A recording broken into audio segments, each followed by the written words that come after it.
Hi friends, welcome to our Shri channel. అందరూ ఎలా ఉన్నారు? అందరూ బాగానే ఉన్నారనుకుంటున్నా.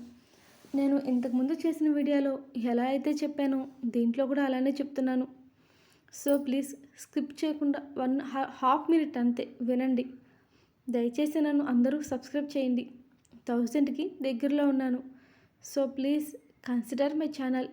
ఇలా చాలా రోజుల నుంచి చేస్తున్న అన్ని వీడియోస్లను అడుగుతున్నాను. ఇంకొక 150 మెంబర్స్ నన్ను సబ్స్క్రైబ్ ఆప్షన్ మీద క్లిక్ చేసేయండి ప్లీజ్. It's my request. కొత్తగా క్రియేట్ చేసినా కానీ 1000 వచ్చేంత వరకు కాస్త కంగారైతే ఉంటుంది కదా. లైక్ మీరు స్టోరీ కోసం ఎలా కొంతమంది ఎదురు చూస్తుంటారు, సేమ్ నేను అంతే 1000 ఎప్పుడు వస్తుందా అని ఎదురు చూస్తూనే ఉంటున్నాను. అందుకని ఒక స్టెప్ మీరు ముందుకు వేస్తే నాకు కాస్త బెనిఫిట్గా ఉంటుంది కదా. ఇలా పోస్ట్ పెట్టిన అందరూ చూడట్లేదు. కొంతమంది చూస్తున్నారు, కొంతమంది రిప్లై ఇస్తున్నారు, కొంతమంది ఫాలో చేసిన తర్వాత మళ్ళీ అన్ఫాలో చేసేస్తున్నారు. ఇలా అయితే ఎలా? కష్టం కదండి. So please consider my channel. And నన్ను ఇప్పటి వరకు ఫాలో చేసిన వాళ్ళందరికీ చాలా పెద్ద థ్యాంక్స్. ఇలా సోది పెట్టిందని మాత్రం అస్సలు అనుకోవద్దే ప్లీజ్. ఎందుకంటే నేను ఉన్న ప్రజెంట్ సిచ్యువేషన్ అలాంటిది. సరే, ఇక స్టోరీలోకి వెళ్ళిపోదాం. ఇంకా మిమ్మల్ని వెయిట్ చేయించలేను. నిన్నే వరిస్తా పార్ట్ 17. ఎందుకనో తెలీదు, అన్నయ్యకి ఎన్నిసార్లు ఫోన్ చేస్తున్నా లిఫ్ట్ చేయడం లేదు. ఎందుకలా చేశాడు అసలు అని అడుగుదామనుకుంటుంటే అస్సలు ఎటువంటి రెస్పాన్స్ లేదు.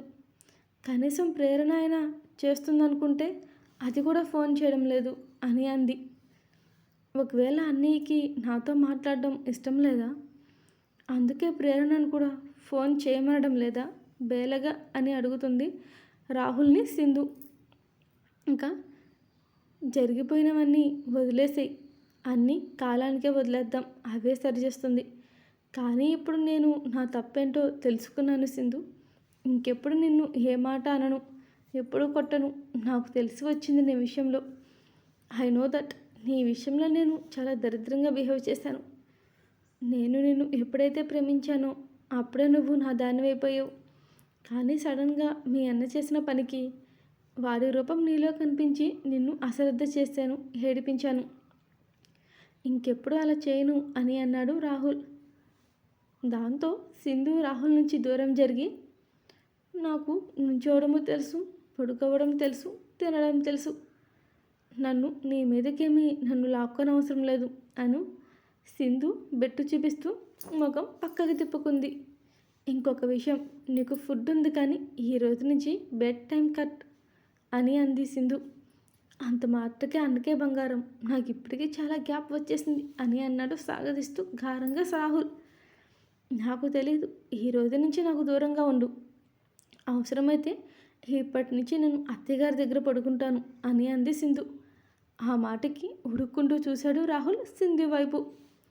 నేను అన్నవి చేసినవి దీనికి బాగా కాలినట్టున్నాయి. ఏం చేస్తాం, మనం చేసిన పనులకి మాట్లాడిన మాటలకి డెప్త్ అలాంటిది. మరి ఏం చేస్తాం, చేసిన దానికి అనుభవించు రాహులా అని తన మీద తానే జాలి పడిపోయాడు రాహుల్. రెస్ట్ తీసుకుంటావా అని అడిగాడు రాహుల్ సింధుని. నేను రెస్ట్ తీసుకుంటే చాలా ఫుడ్ తినొద్దా అంది రాహుల్తో సింధు. అవును, ఈ మధ్య ఎంతసేపు డైనింగ్ టేబుల్ దగ్గర కూర్చుంటున్నావు, నేను రాగానే తింటున్నది ఆపేస్తున్నావు అని పొంగిన బుగ్గల్ని చూస్తూ. అవును, ఇంత చబ్బీ చిక్స్ ఎలా వచ్చాయే అన్నాడు రాహుల్ తన బుగ్గల్ని లాగుతూ. నా ఒక్కదానికైతే ఒక్కసారి తింటే సరిపోతుంది, మరి లోపల ఉన్న వాళ్ళకి కూడా సరిపోవాలంటే ఆ మాత్రం తినాలి కదా అని అంది సింధు. అంటే అర్థం కానట్టు అయోమయంగా ఫేస్ పెట్టిన రాహుల్ నెత్తి మీద మొట్టిన సింధు. ఇది కూడా అర్థం కాని వాడివి 9 నెలలు నన్నేం చూసుకుంటావు, పుట్టిపోయే బేబీని ఎవరు చూసుకుంటారు అని అంది సింధు చిరునవ్వుతో. రాహుల్కి అప్పటికి అర్థమైంది అనుకుంటా. మరి నెక్స్ట్ మినిట్ సింధు ఫేస్ మొత్తం ముద్దలతో ముంచెత్తేశాడు. రాహుల్కి తన ఆనందాన్ని ఎలా ఎక్స్ప్రెస్ చేయాలో తెలియట్లేదు. అది అతడి కంట్లో కన్నీరు అతడి ప్రమేయం లేకుండానే కిందకి జారిపోయాయి. Really I am a unfit husband and father also. Really unfit నేను సింధు. ఈ నెలన్నర రోజుల నుంచి నిన్ను పట్టించుకున్నది లేదు. రానా పెళ్ళై ఇప్పటికే నెలన్నర అయింది. అది నిన్న మొన్నటి దాకా ఇంకా ఈ ఇంట్లోనే మా అందరి మధ్య అల్లరి చేస్తూ తిరుగుతున్నట్టు అనిపిస్తుంది. కానీ ఇప్పుడు నువ్వు తల్లివి కాబోతున్నావు అంటేనే తను ఎంతో హ్యాపీ ఫీల్ అయ్యేది. ఐ మిస్డ్ హర్ అని అన్నాడు ప్రేరణని తలుచుకుంటూ రాహుల్. కౌశల్ అన్నయ్య ఎక్కడున్నానో తెలిసిందా? ప్రేరణ ఎక్కడుందో తెలిసిందా ఆయనకి అని అంది సింధు ఇంతలో. తెలిసిందన్నాడు. కానీ ఎక్కడుంటుందో అడ్రస్ తెలీదు. ముంబైలో ఉన్నట్టు మాత్రమే తెలిసింది. అన్నట్టుగా ఇవాళ మా పిన్ని వాళ్ళ కూతురు వస్తానంది. ఇంకా రాలేదు రాహుల్ అని అన్నాడు సింధుతో. ఓ ప్రియానా?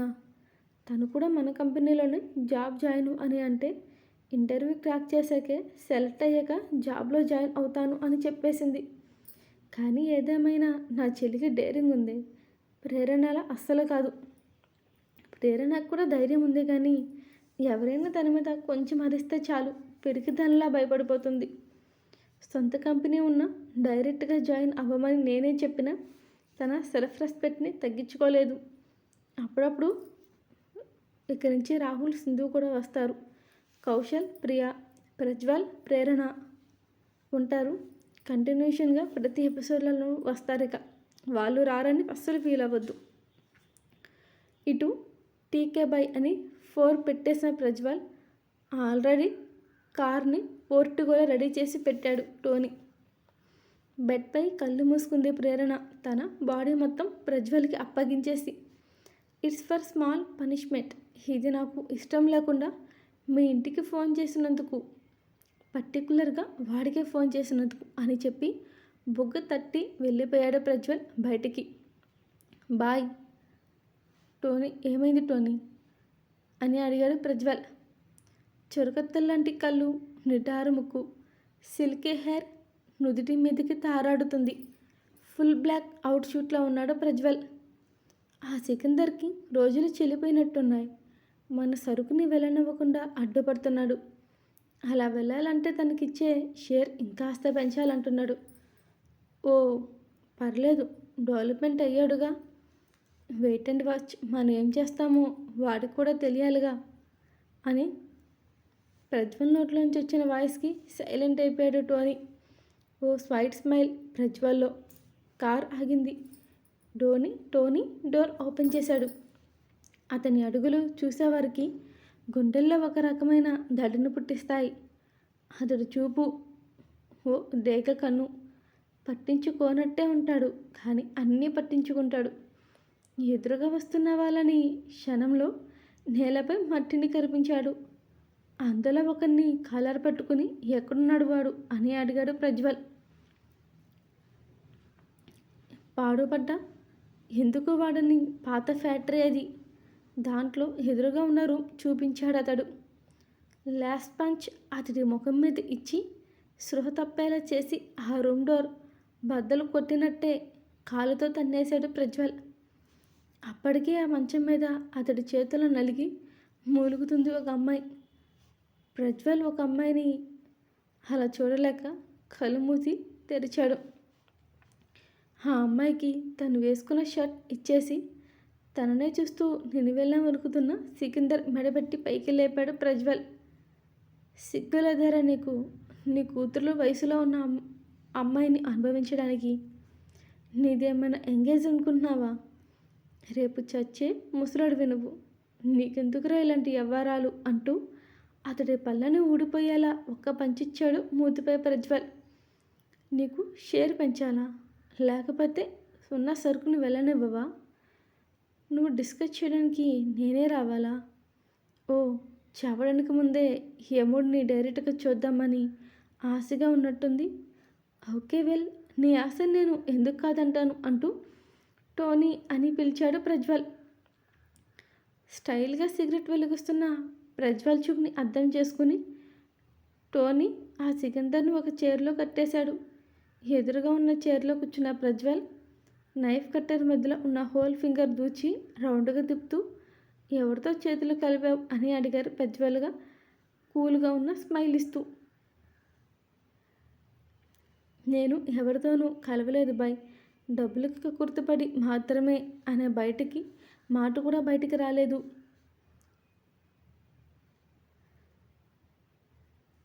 ఫూటుకుండే ఫింగర్ నెయిల్ రిమూవ్ చేసేశాడు ప్రజ్వల్. అమ్మా అనే అరుపు ఆ ఓల్ ఫ్యాక్టరీ మొత్తం మోగిపోయింది. 2 minutes వెయిట్ చేశాను చెప్తావేమో వదిలేద్దామని. But no use. ఒంటి నిండా బట్టలు వేసుకున్న ఆ అమ్మాయిని తన టూ హ్యాండ్స్ ఫింగర్స్తో రమ్మని పిలిచి వీడి మెయిన్ పార్ట్ కట్ చేసామని చెప్పేసి చేతికి నైఫ్ ఇచ్చాడు. మొదట ప్రజ్వల్ చెప్పిన దానికి భయపడిన ఆ తర్వాత ఆమెని ఎలా బలవంతం చేశాడో గుర్తు తెచ్చుకొని ఆ పని పూర్తి చేసేసింది ఆమె.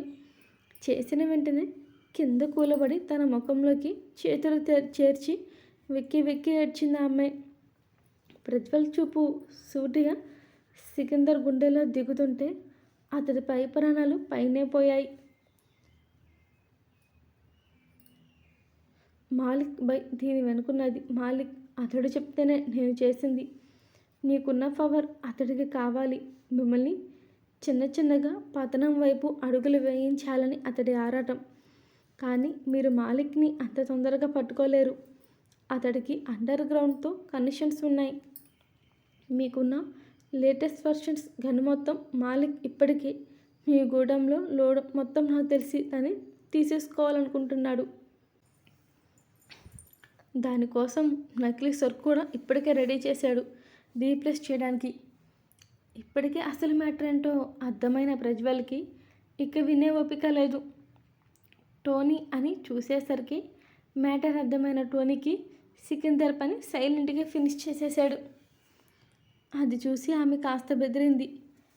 నీకు తెలియకుండానే ఇక్కడికి వచ్చావా అని అడిగాడు ప్రజ్వల్ ఆ అమ్మాయిని. కానీ చూపు మొత్తం మాత్రం అరుస్తానే సికిందర్ పైనే. అసలు నేను ఎలా వచ్చాను అన్నది అనవసరం సార్. వీడు మాత్రం నన్ను రేప్ చేసేశాడు. వీడికి కొడుకు నా వెనకాల 2 సంవత్సరాలు పడ్డాడు. 2 years తక్కువ టైం ఏం కాదు. అది నిజమే అని నమ్మాను. అదే నా పాలిట శాపమైపోయింది. ఒకరోజు వీడు ఇంకొక రోజు వాడు. ఎలా సార్ ఒక అమ్మాయికి ఇష్టం లేకుండా చేస్తారు? మనుషులని అంటారా వాళ్ళని అసలు? ప్రజ్వల్కి ఒక్క క్షణం ప్రేరణ ఏడుస్తున్న రూపం, వదిలేయమని ప్రాధేయపడ్డం గుర్తుకు వచ్చాయి. తన మాటల్ని వినకుండానే తనని బలవంతంగా అనుభవించడం గుర్తొచ్చింది. కానీ ఇంతలో ప్రేరణ చేసిన మోసం కూడా కళ్ళ ముందుకు ప్రత్యక్షమై అప్పటిదాకా ఉన్న పాజిటివ్ వే వెంటనే మాయమైపోయింది. వద్దంటున్నా వదలలేదు నన్ను. వాళ్ళ కామన్కి నన్ను అంటూ మిగతా మాటలో చెప్పలేక గుక్కపెట్టి ఏడ్చింది ఆ అమ్మాయి. సరే మీ ఇంటికి వెళ్తావా అని స్మూతి వాయిస్తో అడిగాడు ప్రజ్వల్. డ్రాప్ చేయమని చెప్పనా అని అన్నాడు ప్రజ్వల్. లేదు సార్, నేను ఇంకా వాళ్ళకి నా ముఖాన్ని చూపించుకోలేను. అలాగని హాస్టల్లోనూ ఉండలేను. దీనికన్నా చావడం బెస్ట్ అని టోనీ చేతిలో ఉన్న గన్ లాక్కుని తన తలపై ఏం చేసుకుంది ఆమె. Thank you for watching. ఇక్కడి నుంచి స్టోరీలో మిగతా వాళ్ళ క్యారెక్టర్స్ కూడా మెల్లమెల్లగా ఎంటర్ అవుతూ ఉంటాయి. స్టోరీ నాకు నడవడం కావాలి కదా. అలాగే నన్ను సబ్స్క్రైబ్ చేయడం మాత్రం అస్సలు మిస్ అవ్వద్దు. So please consider the channel and subscribe me. Thank you.